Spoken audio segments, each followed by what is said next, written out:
Hello दोस्तों, आप सभी का स्वागत है आपके अपने YouTube चैनल इनसाइट मैथ्स पर, जहां पर हम कंटिन्यू कर रहे हैं सीटेड मैथ्स की सीरीज़। और उसी सीरीज़ में आज हम लोग बात करने वाले हैं डिविजिबिलिटी रूल्स के बारे में। तो चलिए दोस्तों, वीडियो को शुरू करते हैं। तो फ्रेंड्स, हमें सबसे पहले समझना है डिविजिबिलिटी रूल ऑफ 2। देखिए, कोई भी ऐसा नंबर जो एंड होता हो 0 से, 2 से, 4 से, 8 से या फिर 6 से, कोई भी ऐसा नंबर जो इन पांचों नंबर से एंड होता हो, वो क्या होता है, 2 से डिविजिबल होता है। देखिए, यहाँ पर मैंने आपके लिए एक एग्जांपल लिखा है 718256।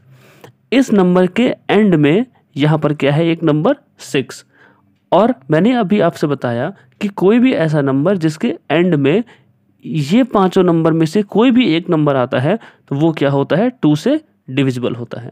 तो इसका मतलब है कि ये कोई नंबर क्या है, 2 से डिविजिबल होगा। अगर आपके लिए मैं यहाँ पर एक और नंबर लिख देता हूँ 278578। ठीक है दोस्तों, इसके लास्ट में भी क्या आ रहा है, 8 आ रहा है। और मैंने अभी आपको बताया कि जिसके लास्ट में 0, 2, 4, 8, 6 इनमें से कोई भी नंबर आएगा, वो क्या हो जाएगा, 2 से डिविजिबल हो जाएगा। इसका मतलब है कि ये नंबर भी क्या होगा, 2 से डिविजिबल होगा। लेकिन अगर मान लीजिए मैं इसी नंबर के आगे यहाँ पर क्या लगा देता हूँ, एक 1 लगा देता हूँ, तो अब ये नंबर जो होगा वो 2 से डिविजिबल नहीं रह जाएगा। ठीक है फ्रेंड्स, तो आपको ये याद रखना है कि जो भी नंबर इन नंबर से एंड होते हैं, वो क्या होंगे, सारे के सारे नंबर 2 से डिविजिबल होंगे। चलिए दोस्तों, अब हम लोग समझते हैं कि कौन कौन से नंबर होंगे जो 3 से डिविजिबल हो सकते हैं। देखिए फ्रेंड्स, अगर हमें चेक करना है कि कोई नंबर 2 से डिविजिबल है या फिर नहीं है, तो हमें क्या करना पड़ता है, उसकी सारी डिजिट्स का सम करना पड़ता है। जितनी भी डिजिट्स उसके होंगी, उसके पास होंगी, हमें उनका सम करना होता है। अगर डिजिट्स का सम, ठीक है, अगर डिजिट का सम क्या होता है, डिविजिबल होता है 3 से, डिविजिबल बाय 3।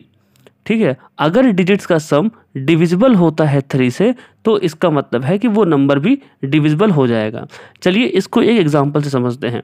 देखिए, यहाँ पर मैंने नंबर लिख रखा है 362421। अगर आप इस नंबर में सारी डिजिट का सम करते हैं, यानी कि 3 + 6 + 2 + 4 + 2 + 1, ठीक है, अगर आप इसको ऐड करें तो 3 + 6 कितना होगा, 9, 2 + 4 हो जाएगा 6 और 2 + 1 कितना हो जाएगा, 3। अब इनको फर्दर ऐड कर दीजिए तो 9, 6, 15 और 15, 3, 18। यहाँ पर सम कितना आ रहा है फ्रेंड्स, 18। अब देखिए, क्या ये 18 3 से डिविजिबल है? हाँ बिल्कुल है, ये 18 क्या होता है, 3 से डिविजिबल होता है।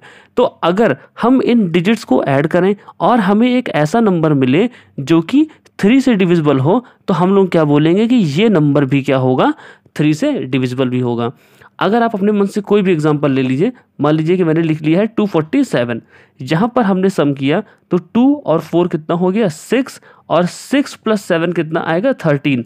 देखिए, यहाँ पर ये जो 13 आया है, ये 3 से डिविजिबल नहीं होता, इसलिए ये नंबर भी 3 से डिविजिबल नहीं होगा। मुझे लगता है कि आप ये दोनों रूल समझ गए होंगे। तो चलिए दोस्तों, हम लोग चलते हैं अपने तीसरे पॉइंट पर। तो फ्रेंड्स, अब हमको समझना है कि 4 से डिविजिबिलिटी का रूल क्या होता है।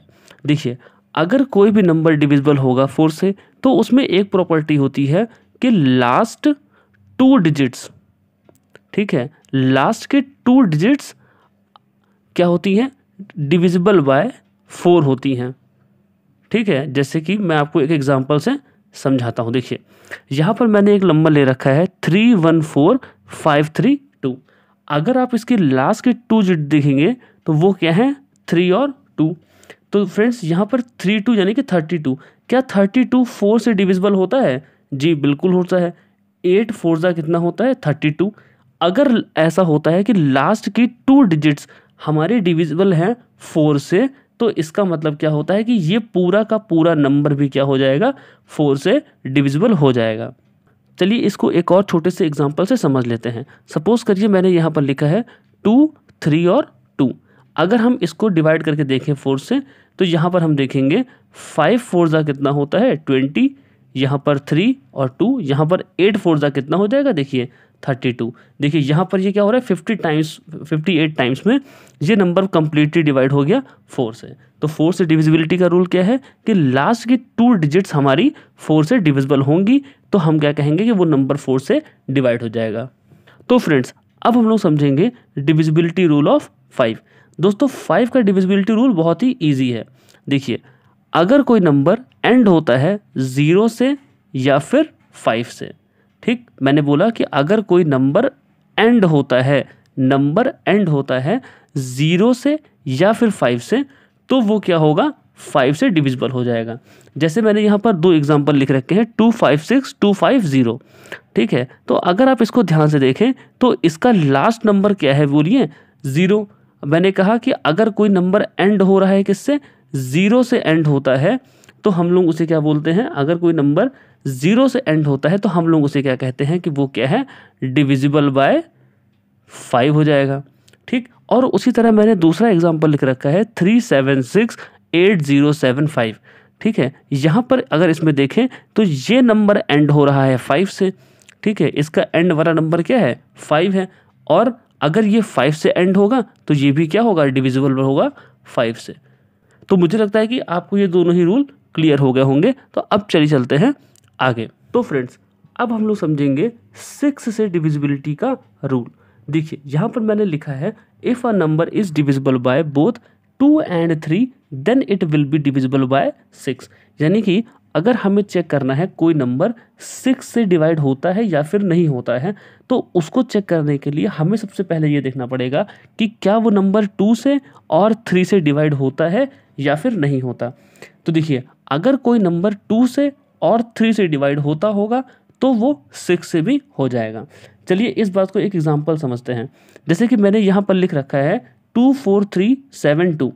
अगर हम लोग इसको चेक करें कि ये 2 से डिवाइड होगा कि नहीं होगा, तो मैंने आपको बताया था अगर किसी नंबर के एंड में 0 2 4 6 और 8 आता है तो वो क्या होता है डिवाइड हो जाता है 2 से, ठीक है। तो और इस नंबर के एंड में आप देखें तो यहाँ पर आ रहा है 2।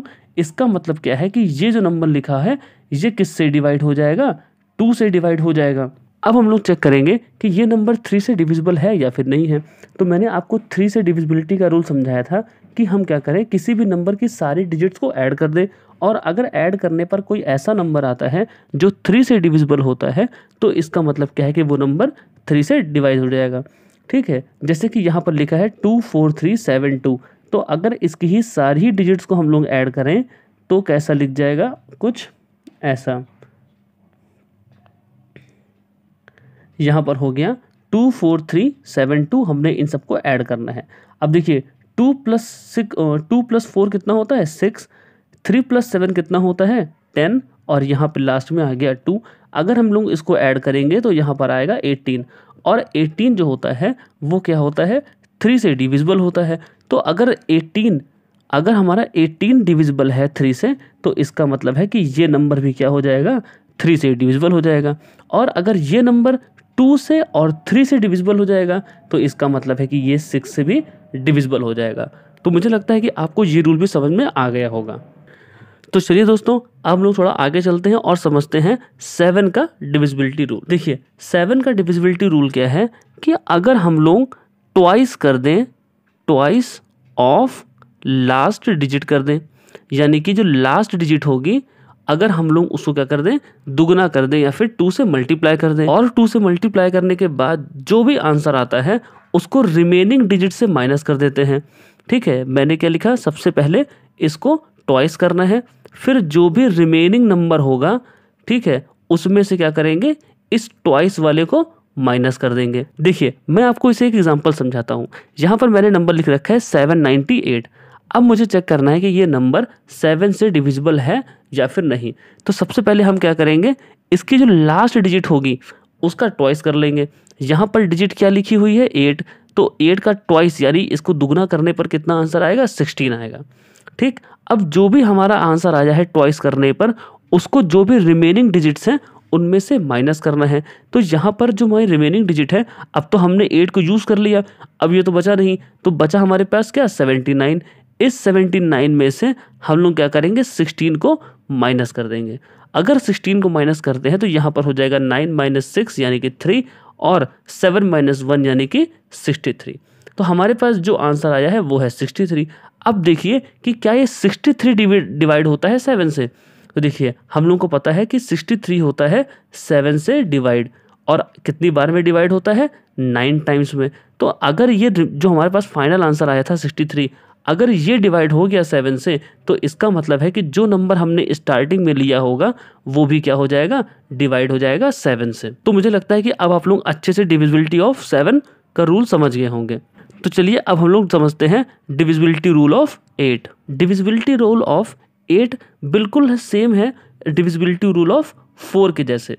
4 में हम लोग क्या करते थे, लास्ट की 2 डिजिट चेक करते थे कि वो अगर 4 से डिविजिबल हो गई तो हम कह देंगे कि हाँ वो नंबर भी क्या हो जाएगा, 4 से डिविजिबल होगा। वैसे ही डिविजिबिलिटी रूल ऑफ 8 भी है, लेकिन हमें इसमें 2 डिजिट नहीं, इसमें लास्ट की 3 डिजिट्स को चेक करना पड़ता है। अगर लास्ट की 3 डिजिट्स डिविजिबल होती हैं 8 से, तो हम क्या बोलेंगे कि पूरा का पूरा नंबर ही क्या हो जाएगा, 8 से डिविजिबल हो जाएगा। जैसे कि मैंने यहाँ पर एग्जाम्पल में लिखा हुआ है 416264 इस नंबर में लास्ट की 3 डिजिट कौन कौन सी हैं, 6, 4 और 8 हैं। अब हमको चेक करना है कि ये 6, 4, 8 से डिविजिबल होता है या फिर नहीं होता। तो चलिए इसको चेक कर लेते हैं। देखिए यहाँ पर हमने लिखा 648 और इसको डिवाइड करके चेक करेंगे 8 से। तो अगर आप लोग देखें तो 8 8 सा कितना होता है, 64। ये दोनों कैंसिल हो जाएंगे, ये 8 नीचे आएगा, और 8 1 सा कितना होता है, 8। ठीक, ये कैंसिल हो गया। देखिए 81 टाइम्स में ये 648 क्या हो गया, 8 से डिवाइड हो गया। अब यहाँ पर लास्ट की 3 डिजिट जो हैं वो डिविजिबल हैं 8 से। इसका मतलब क्या है कि ये पूरा का पूरा नंबर ही क्या हो जाएगा, डिविजिबल बाय 8 हो जाएगा। तो चलिए दोस्तों अब हम लोग समझते हैं डिविजिबिलिटी रूल ऑफ 9। तो फ्रेंड्स ये डिविजिबिलिटी रूल ऑफ 9 भी बहुत इजी है। जैसे हमने पढ़ा था डिविजिबिलिटी रूल ऑफ 3 का, ठीक, डिविजिबिलिटी बाय 3 का जो हमने रूल पढ़ा था, वैसे ही हमारा डिविजिबिलिटी रूल ऑफ 9 भी है। ठीक है, इसमें हमें डिविजिबिलिटी रूल ऑफ 9 में करना क्या होता है कि हमें इन सारी ही डिजिट्स का सम करना है। जो भी नंबर लिखा होगा हमें उसकी सारी डिजिट्स को सम कर देना है। ठीक है, यानी कि जो भी डिजिट्स होंगी, ठीक है, डिजिट्स का हमें क्या करना है, सम करना है। और अगर ये जो रिजल्टिंग सम होगा ये डिवाइड हो जाता है 9 से, तो हम क्या कहेंगे कि जो भी हमारा नंबर होगा वो डिवाइड हो जाएगा 9 से। अब मैं आपको एग्जांपल समझाता हूँ। यहाँ पर लिखा है 3542157। यहाँ पर बहुत ही बड़ा नंबर लिखा हुआ है। ठीक, अगर इस नंबर को आप वैसे डिवाइड करेंगे तो बहुत टाइम लगने वाला है। अब देखिए इसको चेक करते हैं इस रूल के हिसाब से। अगर हम इसकी सारी डिजिट का सम करें तो वो आएगा 3 + 5 + 4 + 2 + 1 + 5 + 7। देखिए 3 5 कितना होता है 8, 4 2 कितना होता है 6, 5 1 कितना होता है 6, और यहाँ पर आ गया 7। अब हम लोग इसको क्या करेंगे, फर्दर ऐड कर देते हैं। 8 6 कितना हो जाएगा 14, 14 + 6 कितना हो जाएगा 20, और 20 + 7 कितना हो जाएगा 27। यानी कि यहाँ पर जो भी डिजिट्स लिखी हुई थी इन सब का सम कितना आएगा 27। और आपको पता है कि ये 27 क्या होगा, 9 से डिवाइड हो जाएगा। ठीक है, तो अगर ये सम डिवाइड हो गया 9 से, इसका मतलब है कि ये पूरा नंबर भी क्या हो जाएगा, 9 से डिवाइड हो जाएगा। अब हम लोग समझेंगे दोस्तों 10 का डिविजिबिलिटी रूल।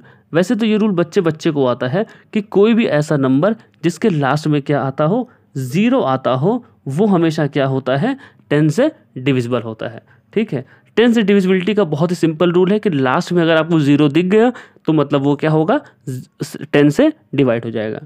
तो फ्रेंड्स अब हम लोग समझेंगे 11 का डिविजिबिलिटी रूल। तो फ्रेंड्स हमें 11 से डिविजिबिलिटी का रूल चेक करने के लिए पहले क्या करना पड़ता है, इसकी इवन और ऑड प्लेसेस पर जो भी डिजिट्स हैं उनका सम करना पड़ता है। ठीक, यानी कि हमें क्या चाहिए इसका निकालने के लिए, sum of digits at even places and sum of digit at odd places.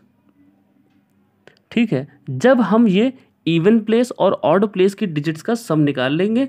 फिर हमें क्या करना है, इनका डिफरेंस निकालना है। सपोज कर लीजिए यहाँ पर सम आता है x और यहाँ पर आता है y, ठीक है। तो हम जब जैसे ही इसका सम निकालेंगे x और y का, फिर हमें क्या निकालना है, इनका डिफरेंस, यानी कि x माइनस y कर देना है। और जब आप लोग x माइनस y करेंगे तो दो आंसर, अगर 11 या फिर 0 आंसर आता है इन दोनों को माइनस करने पर या फिर डिफरेंस निकालने पर, तो वहाँ पर क्या होगा, नंबर डिविजिबल होगा 11 से।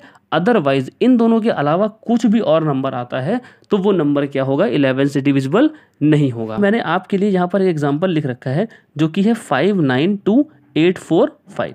देखिए यहाँ पर इवन प्लेस पे जो नंबर आ रहे हैं वो है 4, 2 और 5।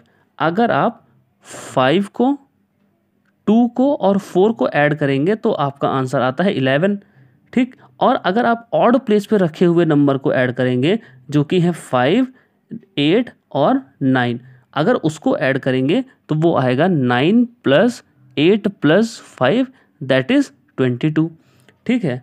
अब हमें करना क्या होता है, इस 11 और 22 को माइनस कर लीजिए, ठीक है। जो भी बड़ा हो उसमें से छोटे वाले को घटा दीजिए। तो आप घटाएंगे यहाँ पर 22 - 11 दैट इज़ कितना आंसर आएगा हमारा, 11 आएगा। अब जैसे ही हमारा आंसर 11 आया तो मैंने आपसे क्या कहा था, जब भी डिफरेंस या तो 0 हो या फिर डिफरेंस 11 हो तो वो नंबर क्या होता है, 11 से डिविजिबल होता है। और यहाँ पर जो डिफरेंस आ रहा है वो कितना है, 11 का। इसका मतलब है कि ये नंबर क्या होगा, डिविजिबल बाय 11 होगा। चलिए फ्रेंड्स, अब इसी रूल को हम लोग एक और एग्जांपल से समझ लेते हैं।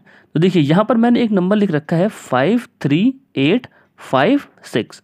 देखिए इसमें इवन नंबर पे जो डिजिट्स हैं वो हैं 5 और 3, ठीक है। तो चलिए इस 5 और 3 का सम कर लेते हैं। 5 और 3 का सम होता है 8, ठीक है। और उसके बाद जो हमारे ऑड प्लेसेस पर डिजिट्स हैं उनका सम हमको निकालना पड़ेगा, जो कि हो जाएगा 5 + 8 + 6, और वो आंसर कितना आएगा, 19। अगर हम इस 19 को और 8 का डिफरेंस निकालते हैं तो वो कितना हो जाएगा, 19 - 8 दैट इज़ 11। यहाँ पर भी 11 आ रहा है, तो अगर इसका डिफरेंस मैंने कहा था कि 0 या फिर 11 आता है तो वो क्या होगा, 11 से डिविजिबल होगा। और यहाँ पर क्या हो रहा है, 11 आ रहा है, इसका मतलब है कि ये नंबर भी क्या होगा, डिविजिबल होगा 11 से। तो मुझे उम्मीद है कि आपको ये सारे के सारे डिविजिबिलिटी रूल्स जो भी मैंने पढ़ाए वो सब समझ में आ गए होंगे। और दोस्तों, अगर आपको किसी भी टॉपिक में दिक्कत होती है, फिर कोई भी प्रॉब्लम होती है, तो आप मुझे कमेंट सेक्शन में ज़रूर बताइए, मैं वो टॉपिक्स पहले पढ़ाने की कोशिश करूंगा। तो दोस्तों, अगर आपको वीडियो अच्छी लगती है तो प्लीज़ इसको लाइक करिएगा, शेयर करिए, कमेंट करिए और अपनी तैयारी को जारी रखिए। तो मिलते हैं दोस्तों अपनी अगली वीडियो में, तब तक के लिए बाय बाय।